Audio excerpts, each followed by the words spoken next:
¿Dónde habita el bien cuando el mundo entero se consume en padecer? El Corpus Hermeticum es solo uno de los cofres donde habita la voz de Hermes Trismegisto. A él se suman el Asclepio, diálogo en latín sobre la naturaleza divina y humana, los himnos mágicos y fragmentos recogidos en papiros greco-egipcios, los tratados alquímicos que llevan su nombre, y las tablas de esmeralda, donde se encierra en pocas líneas la ley de correspondencia entre cielo y tierra. Todos forman el vasto cuerpo de la literatura hermética, un río oculto que corre entre filosofía, mística y alquimia. Se le llama Trismegisto, el 3 veces grande, porque unió en sí las 3 coronas del saber, la ciencia del cosmos, la sabiduría de la naturaleza y el conocimiento de lo divino. 3 victorias, 3 sellos, 3 cumbres alcanzadas. Por eso su palabra fue reverenciada como revelación primordial. De esos textos sellados, Sofía me entregó un pliego encendido, el Tratado Sexto, llamado que en solo el Dios está el bien y en ninguna otra parte está. Allí Hermes habla a Asclepio y deja caer su sentencia como trueno. El Dios mismo es eternamente el bien. El video abre las puertas de este tratado dividido en 5 actos sellados. Acto primero, el bien único. Solo en Dios existe el bien. Él es plenitud invulnerable, raíz de todo movimiento. Ninguna otra cosa puede ser llamada buena. El segundo, el bien y el mundo. Todo lo engendrado padece, y donde hay sufrimiento no puede estar el bien. El mundo solo refleja, nunca contiene, la esencia del bien. El siguiente acto, el hombre mezclado. El hombre es un compuesto frágil de bien y mal. Sus pasiones son cadenas que venera como tesoros, sin percibir que lo apartan del bien verdadero. Cuarto acto, el bien como belleza. Lo bello y lo bueno son invisibles, inseparables de Dios. Solo el alma que contempla lo divino puede vislumbrarlos, jamás los ojos de la carne. Y el último acto, el camino y la ceguera. La única senda hacia el bien es la piedad con conocimiento. El resto de los hombres ciegos confunden sus males con bienes y luchan por multiplicar aquello que los esclaviza. El manuscrito termina con una sentencia que hiere como espada y permanece como eco eterno. El mundo es la plenitud del mal. El Dios es la plenitud del bien.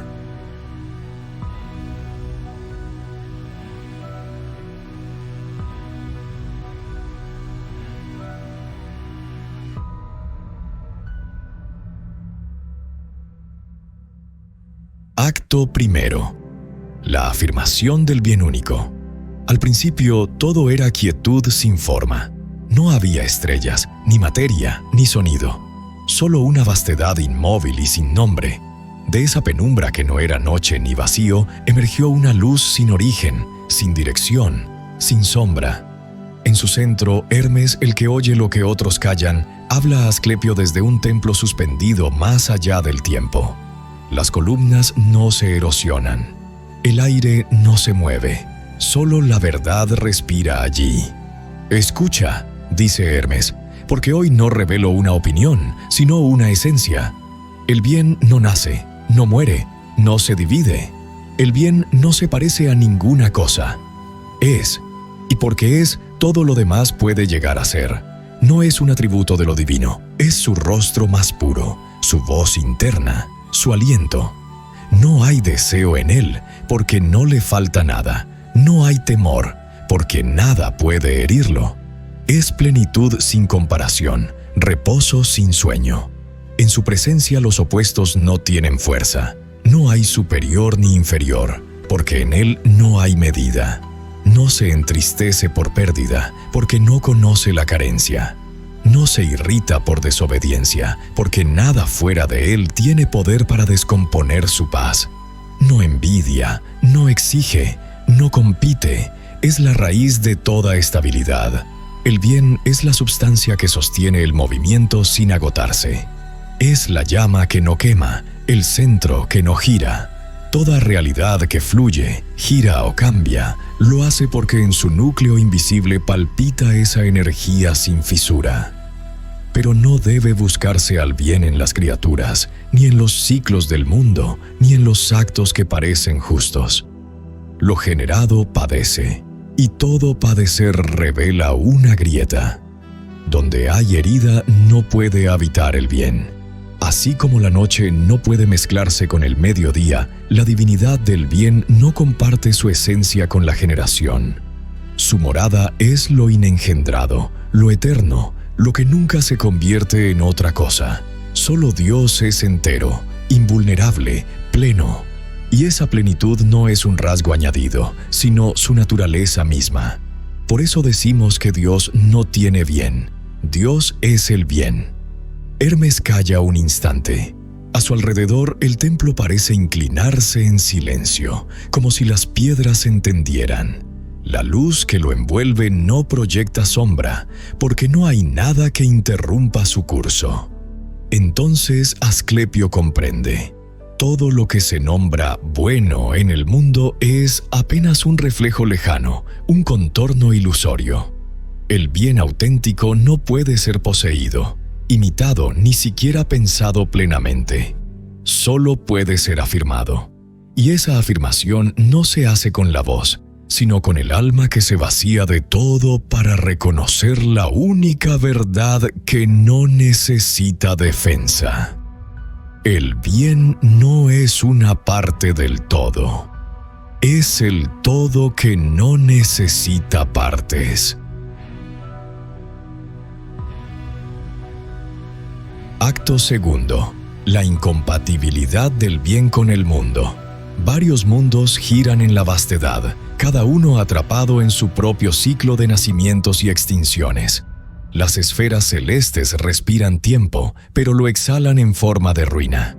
Criaturas surgen, crecen, padecen y desaparecen. Cada una lleva la huella de un principio común. Lo que nace está obligado a sufrir. En medio de esta danza perpetua, el bien permanece inmóvil, elevado, inaccesible. No observa ni interviene. Es lo que es, sin declinar. Hermes eleva su voz mientras observa el curso del mundo. Habla con la serenidad de quien ha comprendido demasiado. El bien verdadero no desciende al barro de la generación. Dice, todo lo que ha sido engendrado también ha sido condenado. Cada semilla que brota lo hace con una promesa inscrita en su núcleo. Tendrá que morir. La generación no es una bendición, sino una tensión. Nacer es separarse, dolerse, perder. Y allí donde hay pérdida, no hay integridad. El bien, por naturaleza, no puede fragmentarse. La materia ha sido tocada por una chispa del bien, como si en su origen hubiera participado de una luz lejana. Pero esa participación no es esencia, sino reflejo. Como un espejo que tiembla al viento, así el mundo distorsiona lo que intenta mostrar. Por eso el cosmos es llamado bueno no por lo que es, sino por lo que hace. Hace girar los astros, hace crecer las cosechas, hace surgir las criaturas. Pero su bondad es activa, no ontológica, no es pura, no es estable. Cada vez que crea también destruye. Cada nueva forma es el comienzo de su ruina. Hermes señala el abismo entre lo impasible y lo pasible. Lo inengendrado permanece completo, sin fisuras, sin mutación. Es raíz sin fruto visible, causa sin consecuencia. En cambio, lo engendrado gime, sangra, cambia. Está expuesto al tiempo, a la herida, al error. El bien no puede morar donde la estructura misma de la existencia exige padecer. La criatura busca sentido en su dolor. Cree que el orden del cielo justifica su paso por la tierra. Pero Hermes revela un misterio más severo. El bien no desciende a consolar. No necesita tocar el mundo, porque no fue hecho para eso. El mundo entero, en su grandiosidad y movimiento, es apenas una sombra movediza proyectada por una fuente inmutable. Entre ambos no hay puente, solo un eco que se disipa antes de llegar. Lo visible carece de la sustancia que haría posible la presencia plena del bien. Puede imitar, pero no habitar. En el corazón de esta enseñanza hay una verdad dura como el diamante. Nada que esté sometido al ciclo del devenir puede considerarse bueno en su núcleo. Puede parecerlo, por momentos, puede insinuarlo. Pero el bien auténtico no se mezcla, no se adapta, no baja. El templo cósmico ruge con vida, pero está hueco en el centro. Y Hermes, sin alterar su tono, deja caer la sentencia como una piedra sobre un estanque. Todo lo creado está herido desde el inicio. Por eso, el bien jamás ha nacido. Acto tercero. La condición humana. Mezcla y engaño. Un espejo roto yace en medio del desierto. Cada fragmento refleja un ángulo distinto del cielo, pero ninguno contiene el todo. El viento sopla y la arena cubre partes de su superficie. En cada trozo, una imagen titila, un rostro humano que cambia, que duda, que se contradice. La luz y la sombra juegan en simultáneo, atrapadas en la misma superficie quebrada. El alma humana no es una sustancia pura, sino un cruce de corrientes invisibles.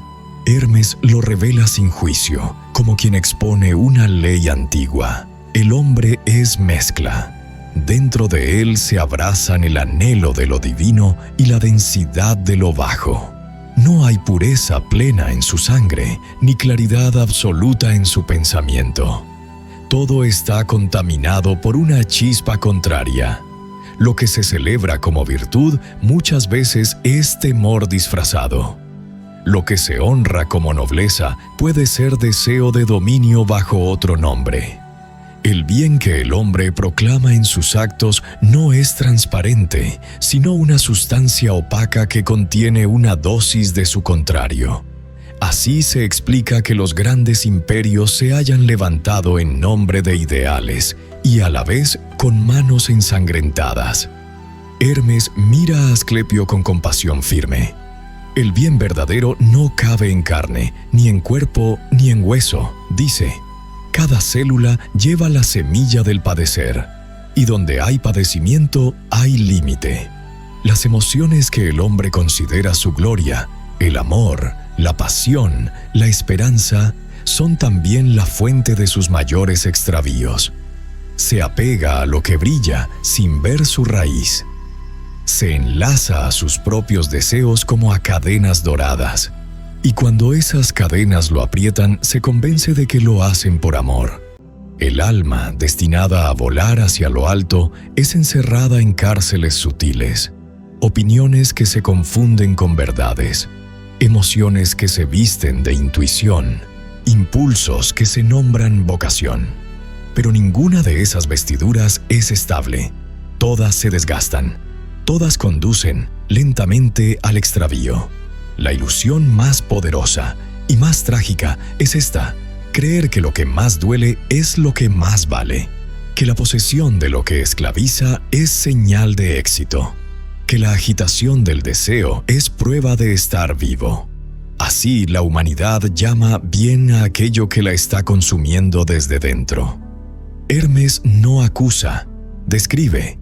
Porque quien ha visto el corazón del misterio no condena, solo revela. Asclepio guarda silencio. Ya no hay preguntas. Solo queda el estremecimiento de quien comienza a comprender que la lucha humana no es contra enemigos externos, sino contra un velo interno que cubre la visión. Ese velo es antiguo, denso, y se fortalece con cada decisión tomada en nombre del ego. Pero Hermes deja una grieta abierta.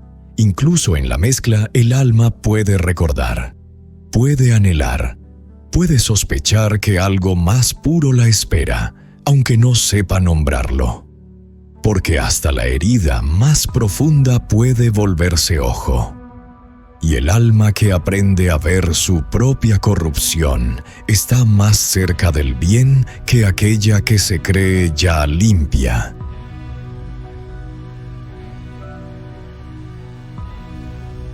Acto cuarto. El bien como belleza invisible. La cámara atraviesa un jardín antiguo cubierto por niebla. Las hojas tiemblan sin viento, como si respondieran a una presencia que no puede verse. En el centro, una figura medita. Sus ojos están cerrados, pero una luz interior comienza a brotar de su frente, suave como aurora bajo la piel. La visión no parte de los sentidos, sino de un despertar interno. El ojo espiritual se abre y lo visible se desvanece. Hermes pronuncia las palabras con lentitud, como si cada sílaba tallara un umbral en el aire. Dios es plenitud, dice, y esa plenitud no solo contiene el bien, sino que lo irradia como belleza. No se trata de una belleza superficial ni de simetrías delicadas. Es una presencia que no puede ser nombrada sin perder algo de su verdad, una llama sin color, un ritmo que ningún oído puede traducir. Lo bello y lo bueno no son dos cosas. Son dos rostros de una misma esencia que reside fuera del tiempo y del mundo. Todo lo que puede verse es bosquejo. Todo lo que puede tocarse es sombra.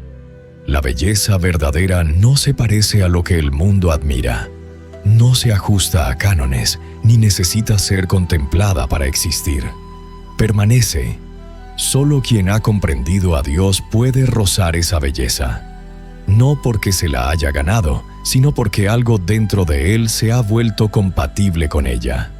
La belleza no se concede. Se revela cuando el alma ha vaciado sus imágenes falsas y puede por fin soportar la pureza sin forma. Hermes describe su naturaleza sin exaltación, como quien recuerda algo que siempre ha estado allí. La belleza divina es inimitable porque no proviene de proporciones, sino de una unidad sin desglose. Es incomunicable porque no puede transmitirse, solo puede ser habitada. En el templo interior el alma se transforma. Ya no busca en lo externo señales de lo sublime. Comienza a percibir que la única luz auténtica no proyecta sombra, porque no proviene de ningún cuerpo.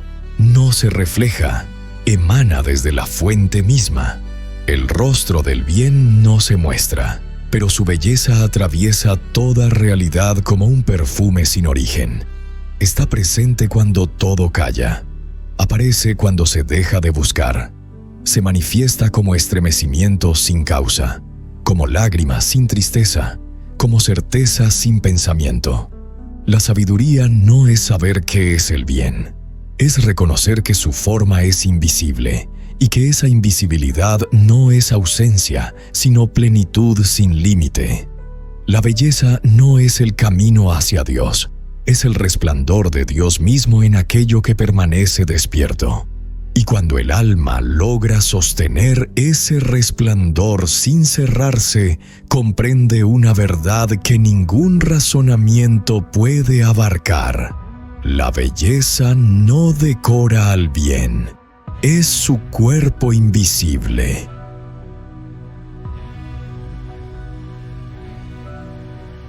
Acto quinto. El camino de la piedad y la ceguera del mundo. Dos caminos se abren ante el alma. No se cruzan, no se miran, no se confunden. Uno resplandece con una luz que no hiere los ojos. El otro se pierde entre tinieblas que seducen con promesas fugaces. En uno, los pasos son silenciosos y firmes. En el otro, se tropieza a cada instante, pero nadie se detiene. Hermes extiende su brazo hacia la bifurcación. Habla con un tono sereno, pero la gravedad de sus palabras transforma el aire. El bien no se alcanza por accidente. Solo lo descubre quien lo busca con piedad y lo comprende con conocimiento. Esa piedad no es gesto externo ni devoción ciega. es una disposición interna, un anhelo que ha aprendido a rendirse ante lo que no puede poseer. El conocimiento que la acompaña no se limita a saber, sino a reconocer lo invisible, a recordar lo olvidado. Quienes no han sentido a Dios confunden brillo con verdad. Llaman bien a lo que los enriquece, los exalta o los excita, pero no conocen el bien, no lo han olido siquiera. Lo temen porque intuyen que para recibirlo tendrían que soltar lo que más aman. Y lo que aman muchas veces es lo que los retiene. La humanidad teme perder sus males, los protege, los multiplica.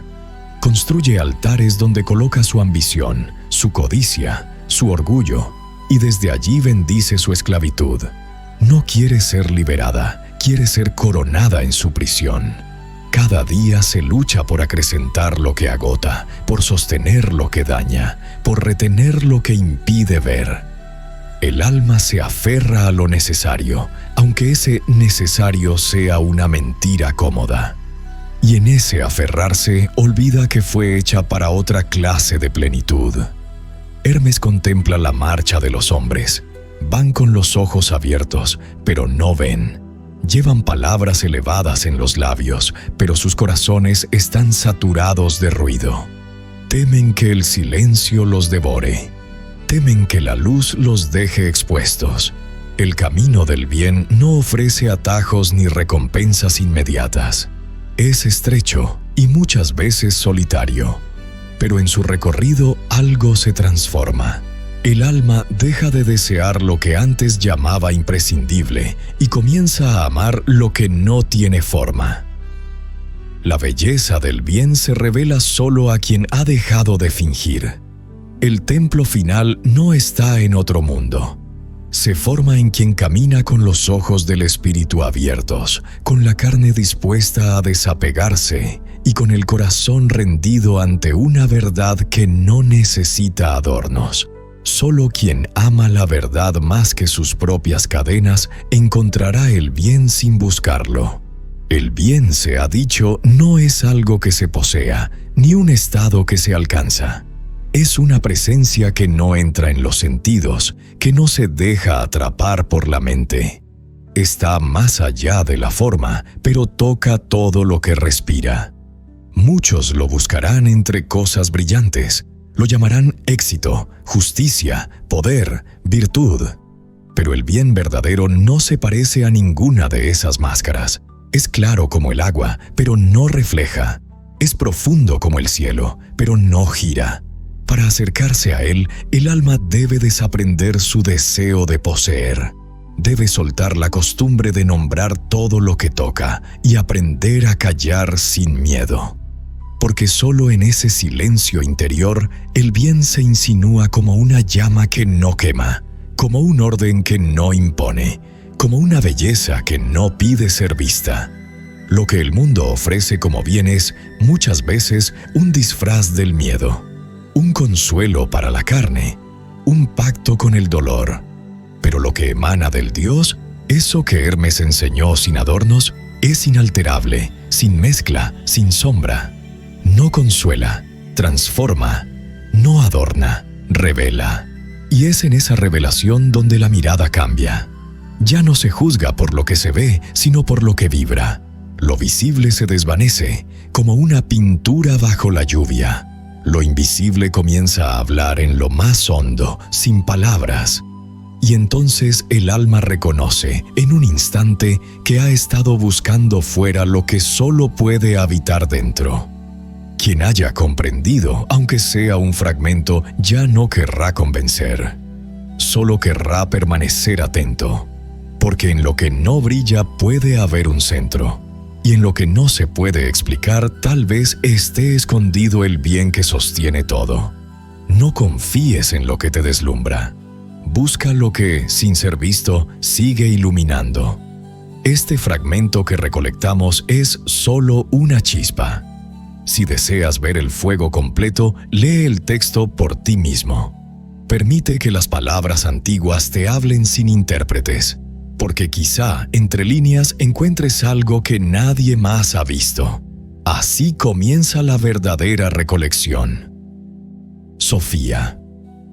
Si fui llamado a ver con ojos que no son de carne, si crucé el umbral donde lo visible se deshace, si abandoné la esperanza del mundo y su espejismo de bondad, si elegí lo inengendrado sobre el placer de lo pasible, he comenzado ya a rozar el bien que no se dice, o aún vivo en la sombra de su reflejo, llamando tesoro a mi prisión.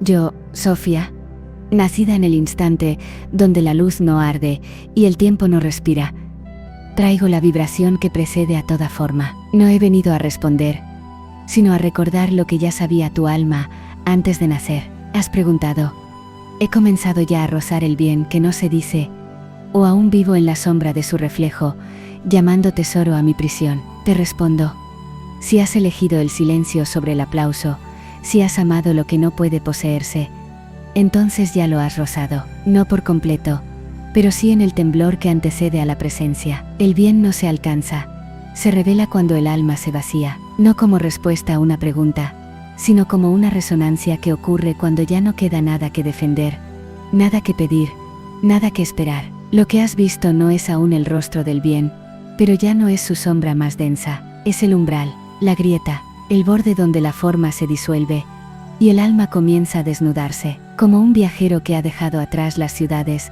los nombres y las coronas, caminas ahora hacia lo innombrable. Ya no te contentas con las migajas del mundo, y por eso, aunque tu prisión aún murmura promesas, ya no te seduce como antes. Ese estremecimiento que no puedes nombrar es señal de que algo en ti ha comenzado a recordar, porque el bien, como fue revelado en los actos, no se mezcla, no desciende, no se corrompe, es entero, pleno, sin herida, y sin embargo habita en ti como nostalgia, no como posesión, sino como dirección, como un norte que no cambia aunque todos los mapas se quemen. Escucha ahora el diseño que los actos trazaron, no como historia, sino como mapa del alma. Vimos primero que el bien no nace, no muere, no necesita comparación, no es cualidad de Dios, es Dios mismo, no se encuentra en el mundo porque el mundo es padecer, y donde hay dolor, hay fractura.